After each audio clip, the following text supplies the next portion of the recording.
संभल की secret report, जिसके जरिए एक बड़ा खुलासा होने वाला है। उत्तर प्रदेश की पुलिस ने संभल फाइल्स इन दिनों खंगालनी शुरू की हुई हैं। एक एक दंगाई आइडेंटिफाई हो रहा है। दंगाई बलवाई कहां से पहुंचे, कैसे आए, एक एक डिटेल जुटाई जा रही है। हिंसा के बाद पुलिस प्रशासन एक्शन में है। पुलिस ने समाजवादी पार्टी सांसद जियाउर रहमान बर्क समेत 2500 अज्ञात लोगों के खिलाफ मुकदमा दर्ज किया है। सवाल यह है कि क्या हर नकाब का एक कोडवर्ड था? सवाल यह भी कि क्या बहुत कुछ ऐसी बातें थीं जो पहले ही रच ली गई थीं, तय कर ली गई थीं? बुरके क्या सच में बांटे गए थे? संभल हिंसा का वो सच जिसे देखकर आपको नींद नहीं आई।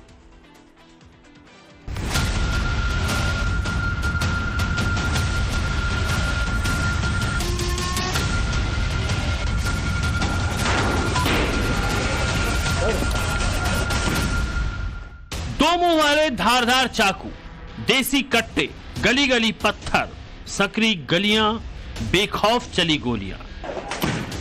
क्या संभल में जो कुछ हुआ वो सब पहले से प्लान बनाकर हुआ? रातों रात इसका हो सकता है प्लानिंग किया गया हो, और बाकी डिटेल जब इन्वेस्टिगेशन होगा उसके बाद पता चलेगा। क्योंकि जब आपस में इतनी पत्थरबाजी की, इन्होंने अपने ही लोगों के ऊपर पत्थरबाजी की, गोली चलाई और हथियार का जो प्रयोग कर रहे थे, इस बात का प्रतीक था कि मे भी आपस में भी इनके अंदर कुछ न कुछ रहा हो। सर, कुछ घरों से भी वेपन रिकवर हुए हैं? हाँ। घरों से भी कुछ वेपन रिकवर हुए हैं और वो सारा रिपोर्ट के अंदर है, वो आपको मिल जाएगा तो पता लगेगा। सर एक सवाल बाहरी लोग भी थे क्या? कुछ इस तरह के क्लू मिलेगा कि बाहर से बड़ी संख्या में लोग आए थे? बहुत बाहर से तो मैं नहीं कहूंगा, लेकिन 10-15 किलोमीटर के एरिया से लोगों को बुलाया गया था। बड़ा सवाल है, संभल हिंसा के कितने गुनहगार हैं? पुलिस का दावा है एक एक गुनहगार रडार पर है। एक एक नकाबपोश का एक्सपोज होना तय है। सबसे पहले इस हैरान कर देने वाले हथियार को देखिए। ये चाकू जैसा भले ही दिख रहा है, लेकिन इसमें दोनों तरफ धार है। इसे पकड़ने के लिए बीच में जगह है और पकड़ के ऊपर और नीचे ये धारदार है। दोनों तरफ से तेज धार की गई है, जिससे ज्यादा से ज्यादा लोगों को घायल किया जा सके। संभल पुलिस का कहना है कि इस तरह का हथियार पहले कभी नहीं देखा गया। कल जब फोरेंसिक टीम द्वारा मौके पे कल देर रात्रि जब सब लोग चले गए थे, इस तरीके के वेपन उनके वहां से घटनास्थल पे, जहां पे कई सारे चप्पल जूते पड़े थे, उनके बीच में ये भी बरामद हुआ है। इस तरह देख सकते हैं कि आप भीड़ के जो बलवाई थे, पत्थरबाज थे, उनका क्या मकसद था, उनका क्या उद्देश्य था। पुलिस वालों के पांव में गोली लगी है। मौके से फोरेंसिक टीम के हाथ और भी कई हथियार लगे हैं। जेब में खंजर और हाथ में पत्थर वाला सीन सनसनीखेज है। पुलिस की चौकसी एक एक दंगाई को बेनकाब कर देगी। सकरी गलियों से चली गोलियों की साजिश की सच्चाई सामने आ जाएगी।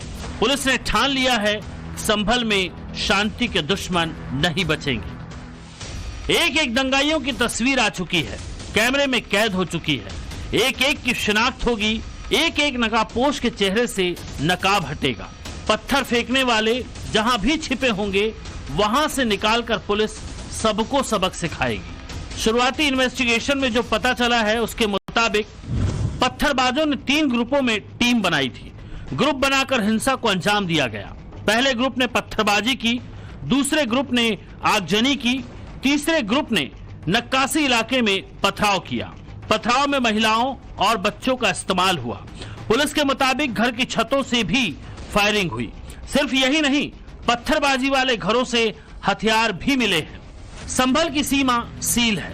1 दिसंबर तक बाहर वालों के लिए नो एंट्री है। चप्पे चप्पे पर पुलिस तैनात है। ड्रोन कैमरों से निगरानी हो रही है। एहतियातन जामा मस्जिद की नाकेबंदी की गई है।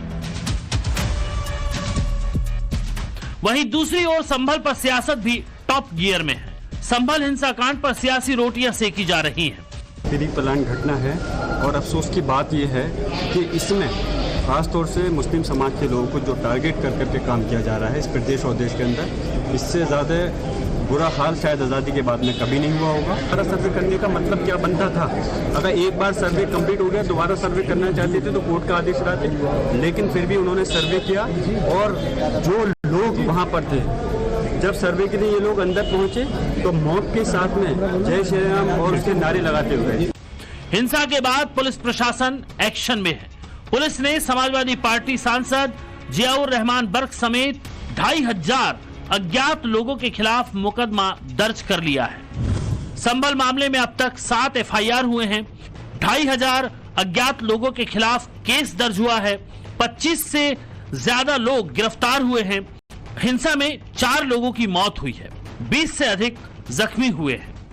मुरादाबाद के कमिश्नर आंजनेय सिंह ने पोस्टमार्टम रिपोर्ट के हवाले से बहुत बड़ी बात कही है। संभल हिंसा में हुई चारों मौत देसी तमंचों से चली गोलियों से हुई थी। संभल में हिंसा में कुल 4 मौतें हुई। इन चारों का पोस्टमार्टम हो चुका है और ये चारों मौत देसी तमंचों से चली गोलियों से हुई है। हिंसा में सपा सांसद जियाउर रहमान बर्क और विधायक नवाब इकबाल महमूद के बेटे सुहेल इकबाल पर नामजद FIR दर्ज की गई है। पुलिस की तरफ से जो 7 FIR दर्ज की गई हैं, उनमें से एक FIR दरोगा दीपक राठी की ओर से दर्ज कराई गई है। इसमें सांसद पर शुक्रवार को जुमे की नमाज के बाद भीड़ को सर्वे रोकने के लिए उकसाने का आरोप है। उससे आवाज को अपनी कह रहा हूँ, ये मस्जिद थी, मस्जिद है और इंशाल्लाह मस्जिद रहेगी क़यामत तक। और रही बात पुलिस प्रशासन और सरकार से दबने वाले थोड़ी हैं। अरे हम इस देश के मालिक हैं, नौकर गुलाम नहीं हैं। हम इस देश के अंदर जब आजादी की जंग लड़ी गई थी, जब बंटवारा हुआ था, हमने इस देश को अपनी मर्जी से चुना है, मजबूरी से नहीं रह रहे इस देश के अंदर। तो हमारा हक है हमें बोलने का, हमें अपने धर्म को अपनाने का, हमारे अपने धार्मिक स्थलों की हिफाजत करने का हमारा फर्ज बनता है। दरोगा दीपक राठी की तरफ से जो FIR दर्ज कराई गई है, उसमें लिखा गया है कि शुक्रवार को जुमे की नमाज के बाद सांसद जियाउर रहमान बर्क ने सर्वे को रोकने के लिए भीड़ को भड़काऊ भाषण दिया। सियासी लाभ लेने के लिए उन्होंने भड़काऊ और आपत्तिजनक नारे लगाए, जिससे भीड़ सर्वे के खिलाफ भड़कने लगी। रविवार को सर्वे टीम कड़ी सुरक्षा में सर्वे करने पहुंची थी। मैं वहां सुरक्षा व्यवस्था की ड्यूटी में तैनात था। सुबह करीब 9 बजे अचानक से 700 से 800 लोगों की भीड़ सर्वे रुकवाने की नीयत से आ गई। इस भीड़ में सुहेल इकबाल का पुत्र इकबाल महमूद भी शामिल था। सुहेल इकबाल ने भीड़ से कहा कि सांसद जियाउर रहमान बर्क भी हमारे साथ हैं, हम भी आपके साथ हैं, अपने मंसूबों को पूरा कर लो। सुहेल के इतना कहते ही भीड़ ने पुलिस पर पत्थर और गोली चलाना शुरू कर दिया। इसी बीच एक उपद्रवी ने CO संभल को गोली मार दी, जो उनके पैर में लगी। संभल हिंसा से जुड़ा यह एक्सक्लूसिव वीडियो देखिए। इसे ड्रोन कैमरों से रिकॉर्ड किया गया है। कैमरे में संभल हिंसा के मोस्ट वांटेड दिख रहे हैं। इन नकाबपोश पत्थरबाजों का वीडियो संभल पुलिस ने जारी किया है। संभल में हिंसा भड़काने के पीछे सबसे बड़ी दलील ये दी गई कि शाही जामा मस्जिद में दूसरी बार सर्वे मस्जिद कमेटी को भरोसे में लिए बिना किया गया। इसी बात ने मुस्लिम समुदाय को भड़का दिया। सर्वे करने के लिए पुलिस प्रशासन की टीम आ रही है, इस बात ने इलाके में गुस्सा भड़का दिया। समाजवादी पार्टी से लेकर कांग्रेस तक यही आरोप लगा रही है कि ऐसा जानबूझकर किया गया ताकि संभल में बवाल खड़ा किया जा सके। पूरा का पूरा कराया गया ये दंगा है। और किसने कराया? सरकार ने कराया।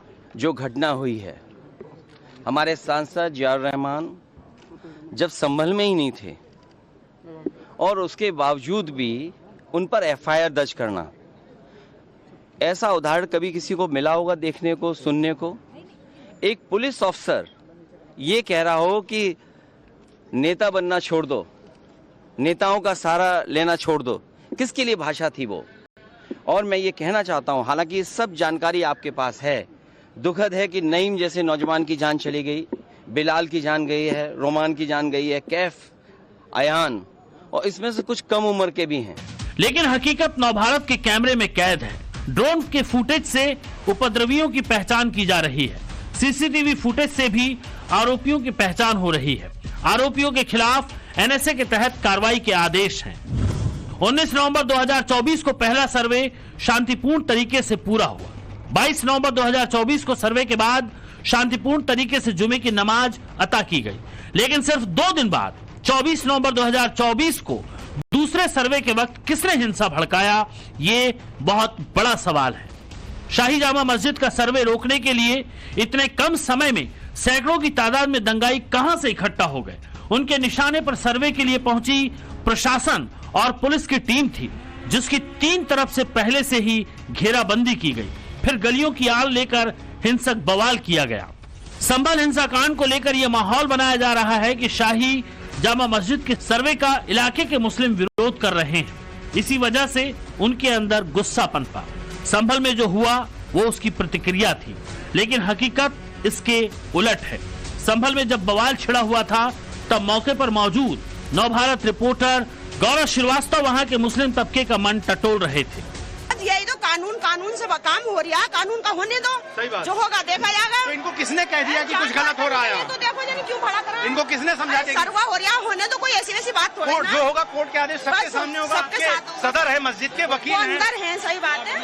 ये पब्लिक बाउली है, बावली है, तो उसको समझाइए कि ये समझा रहा है। हम लोग मगर मोहल्ले के हम तो आगे कोशिश कर रहा है कि हमारे यहाँ पे कोई दंगा फिसाद नहीं हो किसी तरह का भी, और शांति रहे और जो भी सर्वे है आपका आराम से हो जाए, हम तो यही चाहेंगे। आदेश लाउड एंड क्लियर है, दंगाइयों का बचाव करना मुश्किल है, क्योंकि योगी सरकार ने साफ कर दिया है कि साजिश की तह तक पहुंचकर एक्शन लिया जाएगा। सबूतों के आधार पर हर कार्रवाई होगी। गुनहगार कोई भी हो बख्शा नहीं जाएगा। संभल से अभिषेक राज के साथ गौरव श्रीवास्तव, टाइम्स नाउ, नव भारत।